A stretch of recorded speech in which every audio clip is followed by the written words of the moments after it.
Willie D Live. What's up, family? If it's your first time checking out the show, let me know what city, what state it's coming from. If you're outside of the U.S., let me know what country you represent. Throw up your flag. Family, I need you to smash up the likes, smash up the likes, smash up the likes. Also, if you have not done so already on YouTube, after you subscribe, there's a little bell next to your subscribe button. Go ahead and click that thing right now so you can get your notifications each time I drop a new video like this. That way you be in the loop. I let a few hundred of y'all come in, then I'm going in. But in the meantime, in the between time, I'm going to get some shots out to the early birds, starting with dun dun dun. Who is that? Talia Matthews. What's up, Talia? What's up, Jara Corey? Tarika Corey. 412, up and down. Dominique, what's up? Robert Simmons. I walk with lions. Sass, what it do? Odom Jones, BP.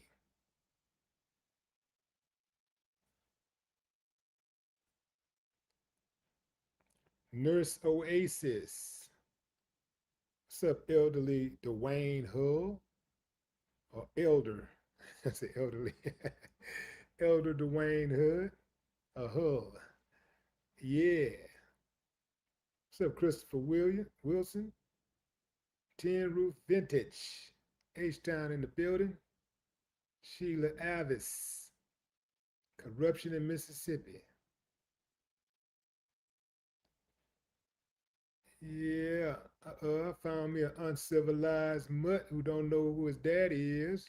Let me get him on up out of here right quick. Before I delete you, I know you're sitting up here thinking about, is he talking about me or another uncivilized mutt? I'm talking to all you uncivilized mutts who don't know who your daddy are. And if you do know your daddy are, you are disowned by him because you're an uncivilized mutt. And nobody likes trolls. Why? Because trolls are hoes who have no friends, no associates. They don't do well with relationships. If they have kids, their kids don't like them. They can't keep a steady job. They're worthless to society.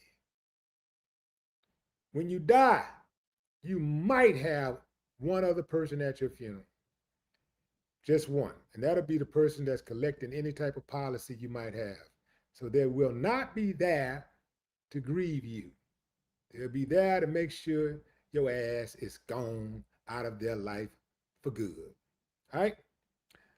So long, sucker. And that is how you delete an uncivilized mutt. Moving on. Let's see. Who I got?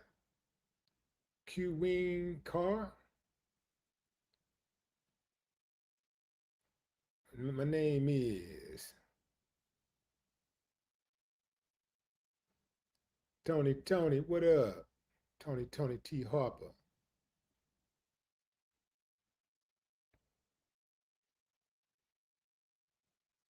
Let's see. Okay, I'm going in, fam. Time to go in. Time to go in. Time to go in. Y'all know what that is? That is Angel Myers McElrath. A lot of people say her name really badly. Just a little research, you can figure out how to say it properly. But I be seeing people butchering her name. I mean, it ain't like it's all that important. I mean, she is incompetent, in my opinion. She's very incompetent. She's making a whole lot of mistakes in this case. I think she's getting some awful advice. I think that because she's just been kind of winging her job, she really don't know what to do anyway. Yeah, I think she has been shooting herself in the left foot and the right foot and everywhere else. She just so many self-inflicted wounds here. This woman knows nothing about what she's doing. Or perhaps she does know what she's doing. Maybe she knows exactly what she's doing. And that's why Nolan Wells don't have justice yet. Maybe that's why his parents are still asking questions that Angel should have answered by now. Yeah, fam. Yeah, we find out that Angel is a Republican. Now, I'm not surprised about that. Most of the people in Ocean Wells are Republicans. At least most of the white people. They are Republicans. Uh, most of the people out there, they're Republicans. They are Trump supporters. What I want to ask y'all right now is, what do you think the chances are of a Trump supporter going out of their way to do a job to make sure that the Trump supporters who have been accused of being involved in Nolan Wells' death are thoroughly investigated and brought to justice? What do you think the chances are? Good. Give me a thumbs up if you think they're good. Thumbs down if you say, nah, man, I don't think it's going to happen. I'll give you a few moments to think about it. Okay, time's up. Yeah, fam. I think they got the deck stacked. So it's going to take all hands on deck. Very similar to what's going on in the Carmelo Anthony case. It's all hands on deck. When you have a black and white situation in America and you're in that court system, the black person got to have the absolute best skilled lawyers to stand a chance, just to stand a chance at winning, just to stand a chance at getting a favorable outcome.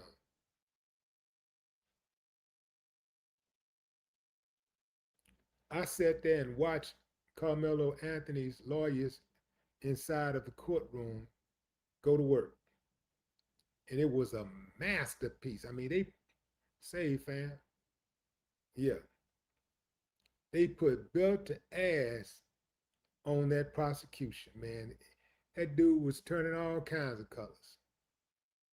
Talking about Worski.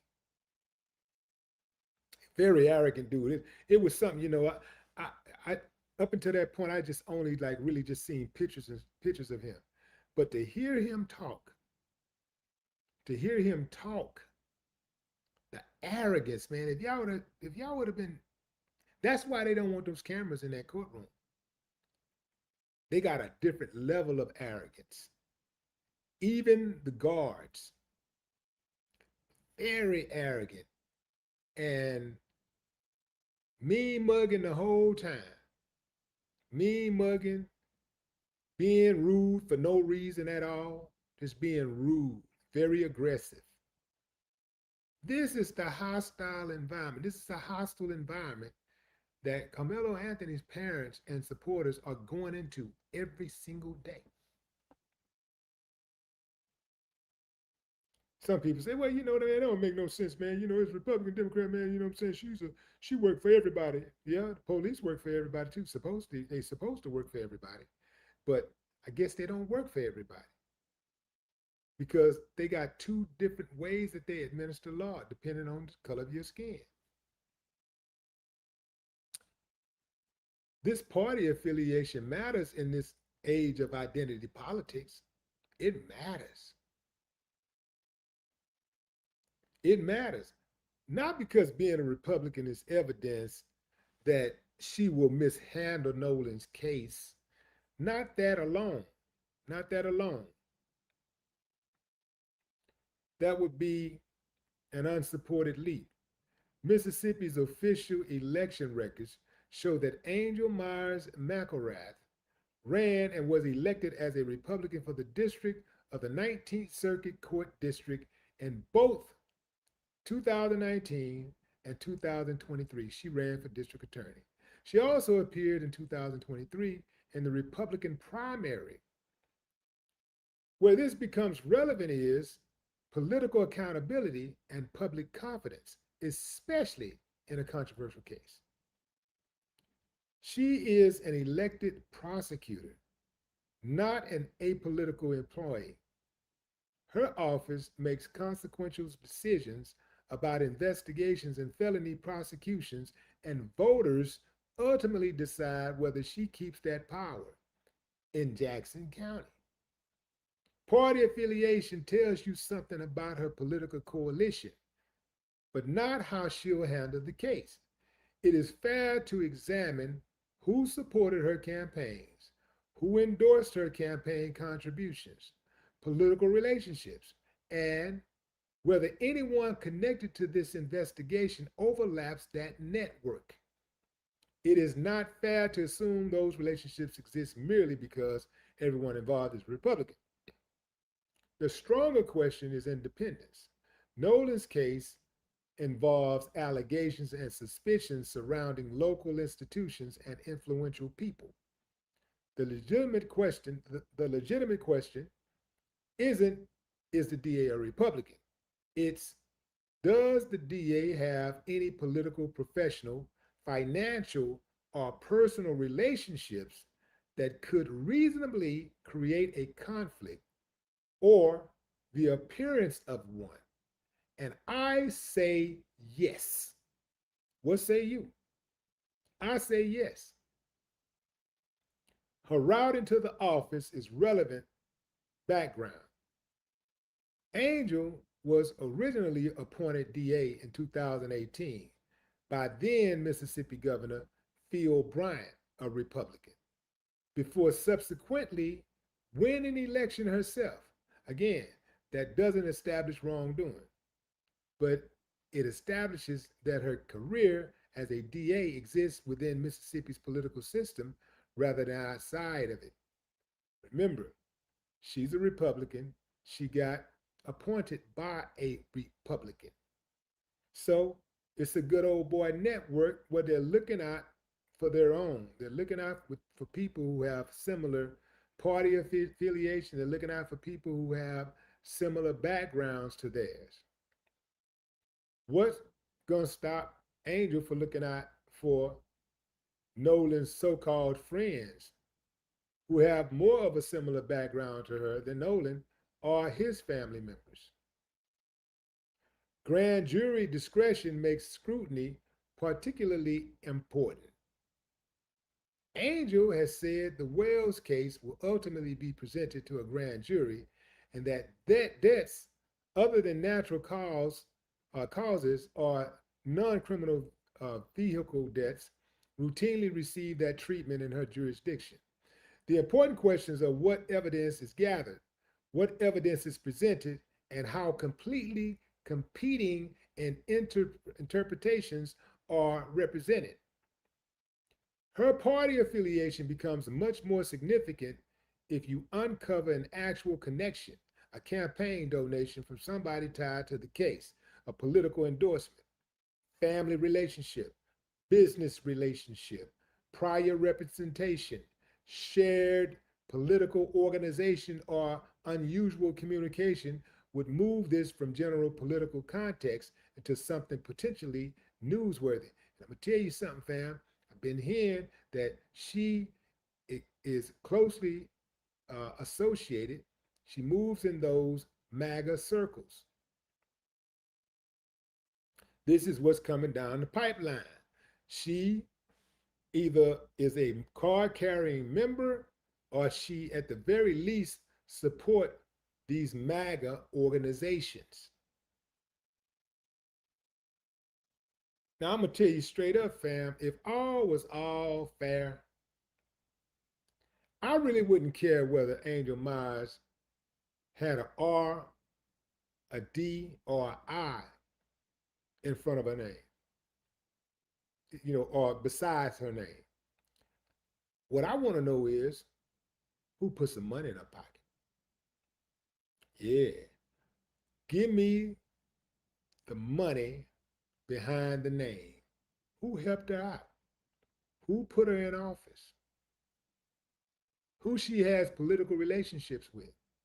And whether any of those roads lead anywhere near people connected to Nolan Wells' investigation. If they don't, fine. But if they do, yeah, man.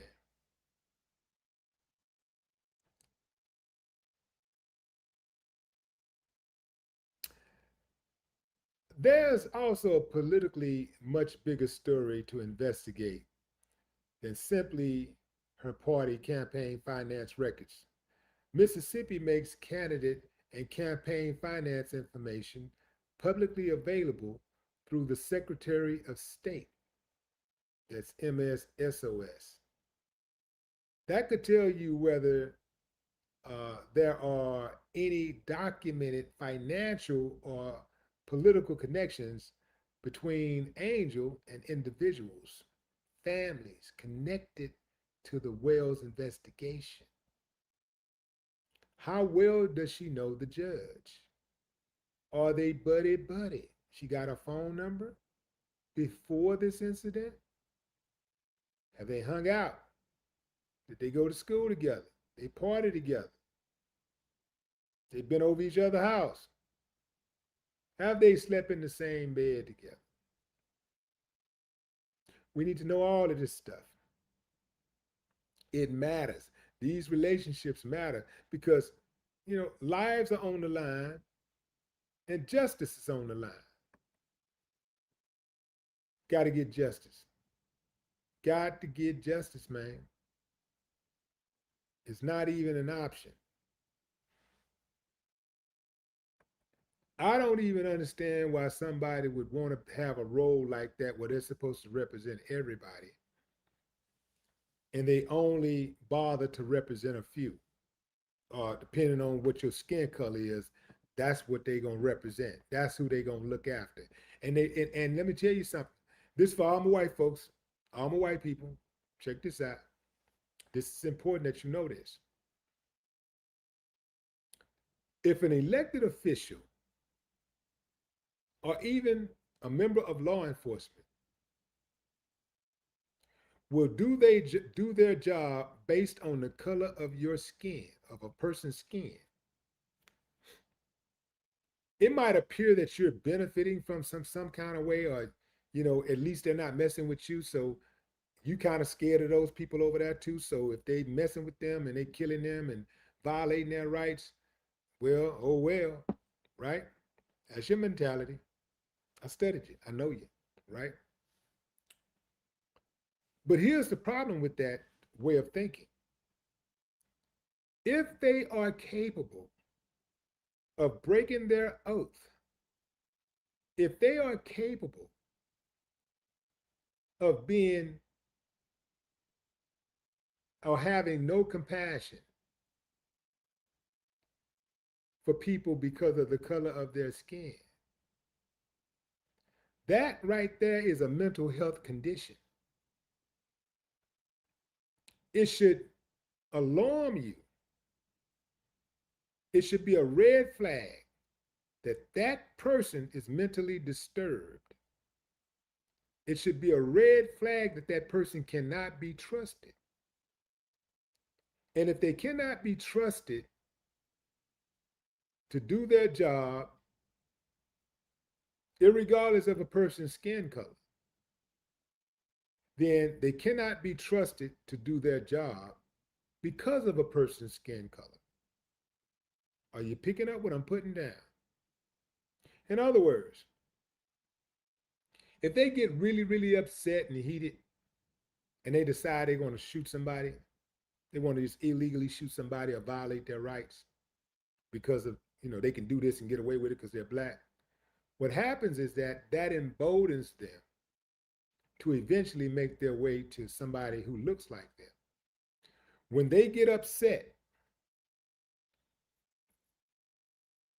when their temper's flat, these dudes are out of control. Next thing you know, they're smacking people around them. The people who are in close proximity to them, the people who live in the house with them.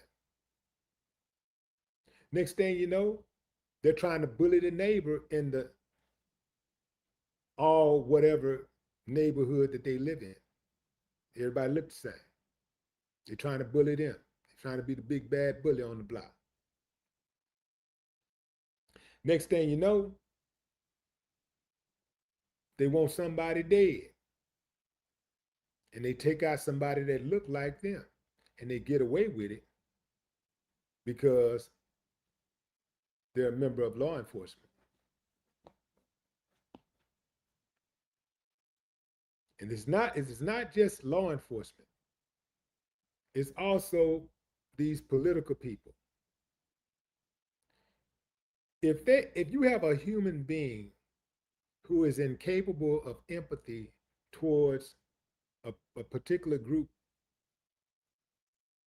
based solely on the color of their skin, that is a person who is mentally disturbed. Therefore, they cannot be trusted.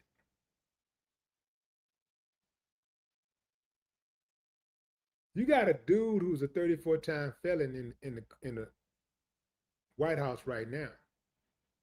And many of you voted for him and said you'll vote for him again. You can't afford to feed your family.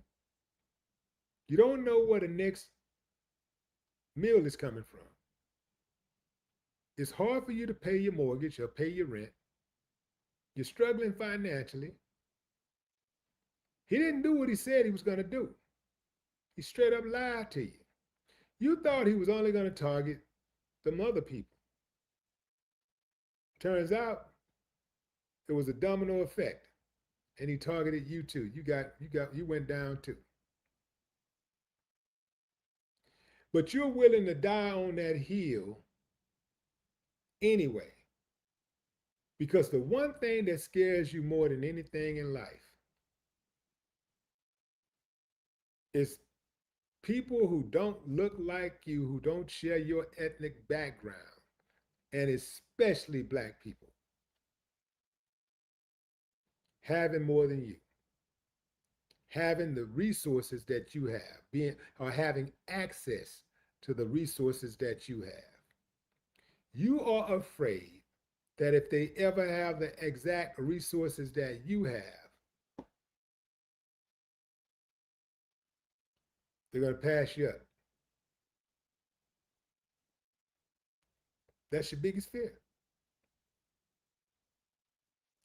I don't understand it because at the end of the day, it's going to really come down to your talent. It comes down to your talent. So if you're so confident that you're so talented, some of you think you're superior. If you really are superior, you should have no problem starting the race at the same starting point. You should have no problem starting with 0 points on the board, just like your opponent or your counterparts. Everybody start with 0 points. Now let's play the game. If you're that confident in your skill level, if you're so good, if you really think you're superior, you should be ready to go. You know, there have been times when I would race, like race in the neighborhood on foot, and I would give somebody a head start because I was confident that I was going to smoke him. I was confident that I could catch him, not just catch him, but beat him, and I did way more than I didn't, because I was confident in my ability to win the competition. I mean, am I talking too much? Saying too much? Too hard to stomach? Talk to me.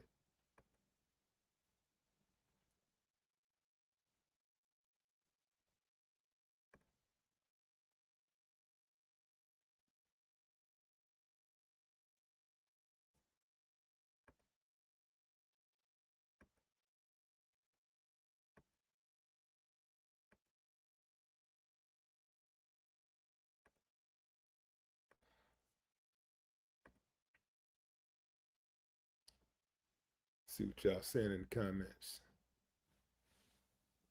Taylor, Ramona Jackson.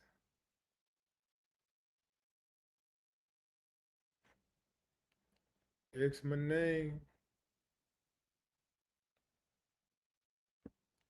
Who's that? Rita Richardson. What's up, Rita? Tracy Mathis.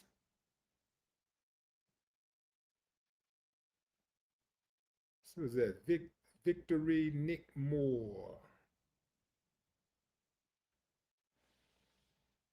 Tanya Turner. What's up, Tanya?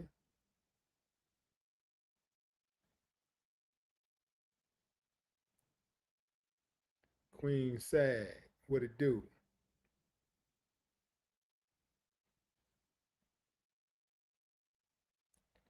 Torah Talk. So this is what we are, fam. This is what we are. Angel McElrath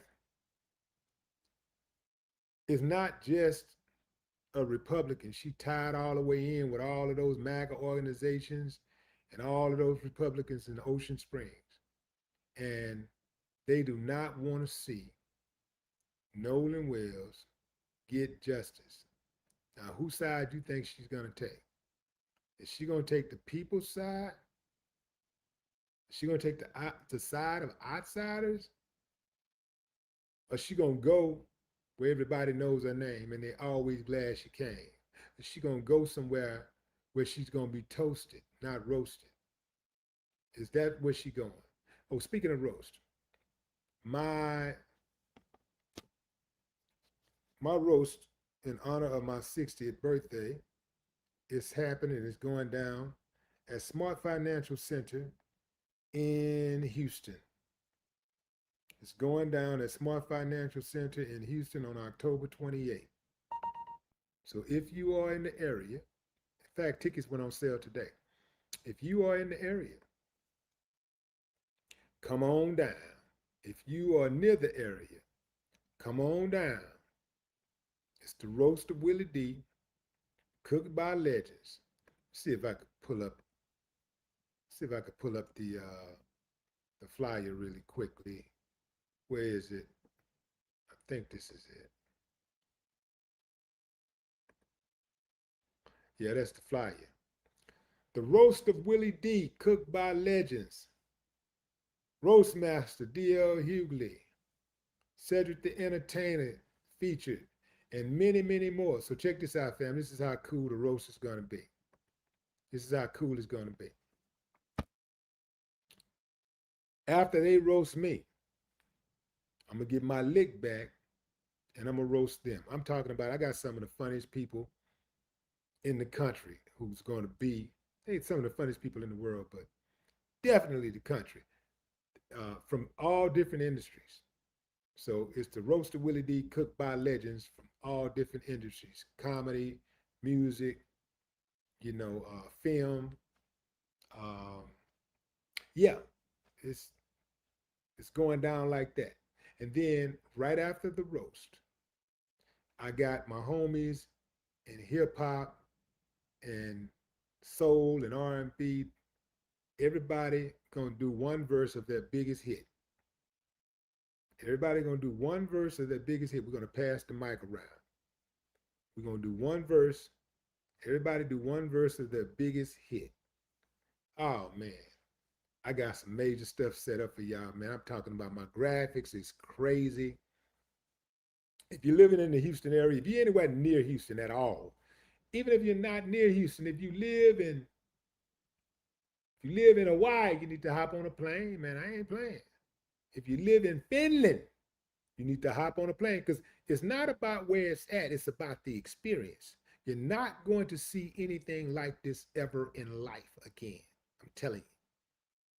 It's about the experiences. So the experience. So if you like being a part of, historical events, if you like having that, having that memory of saying, man, damn, I was there, or I witnessed that. Yeah, this is for you.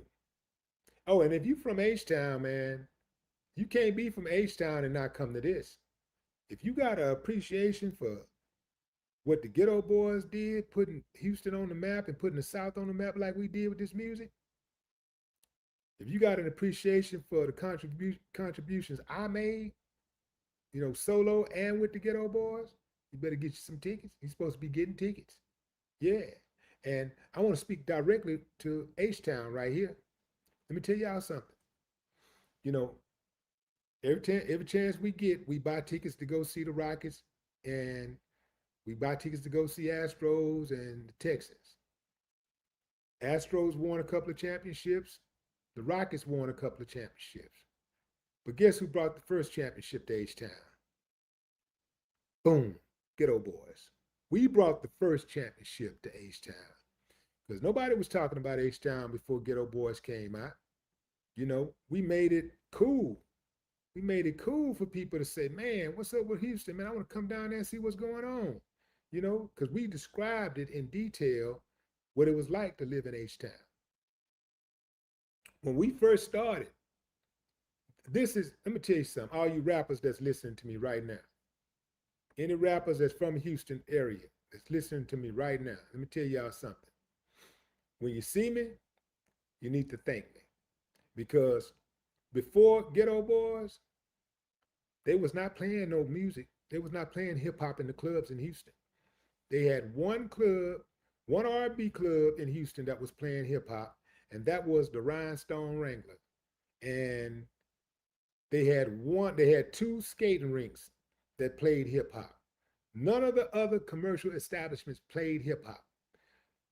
The people who consumed hip hop were primarily just youngsters and, you know, people that was, you know, from the hood mostly.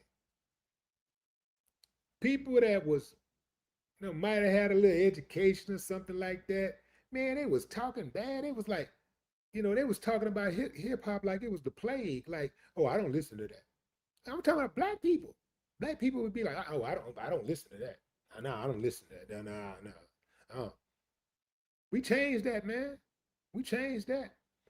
I went into the club personally, walked up to the DJ at a club called the Benz, B-E-N-Z, on the South Side.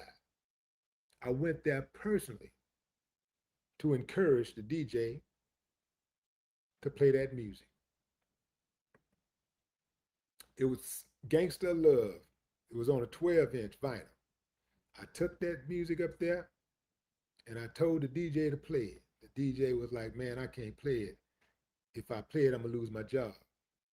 Hand to the man, I told that dude, you want to lose your job or you want to lose your teeth? Because I knew that music was my way out. I was like, look, man, this got to work for me because if this don't work, I'm going to be bad news. I'm going to be bad news, man. So this got to work. So I was dead set on doing everything I could to break that ceiling so that hip hop could start being played in Houston everywhere. And it didn't take long. Once we got it going, it didn't take long for everybody to just start getting on board. And now you can go to a country western club in Houston. And at some point, they're going to play some hip hop, even at a country western club.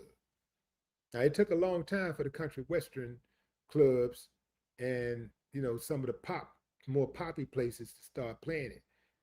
But the country western was the last ones on board, but they started playing it.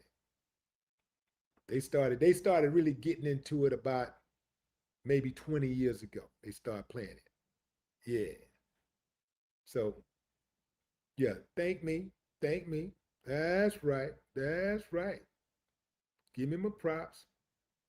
So that's what I'm saying, fam. Like, so if you know, if you one of those type of people that, you know, you be like, man, I got to be there.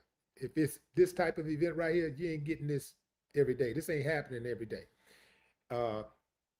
Trying to put something together like what I put together is so cumbersome. It's just not. It's not an easy thing to do. It's a lot of moving pieces. Moving pieces. You can't even imagine how many moving pieces it is. You got the roasters, the comedians, and, you know, all of the people that's going to be on the dais, you know, roasting. You got the people coming in and out. You got that part. This is just the performance part. You got all of that. Then you switch from that to straight up music. You got your lights. You got the cameras. And You got the theatrics, you got the props, you got all of these different people moving around backstage. Y'all can't see them, but they're there. you know, you got the people that's, you know dealing with the ticket sales and, the, yeah, that's just the night of the event. Getting it together, putting all of this stuff together, bringing everybody in and getting everybody situated. And yeah, fam, it's a lot of moving pieces, a lot of moving pieces. So uh, on that particular night, I am going to, I'm gonna celebrate, man. We gonna celebrate.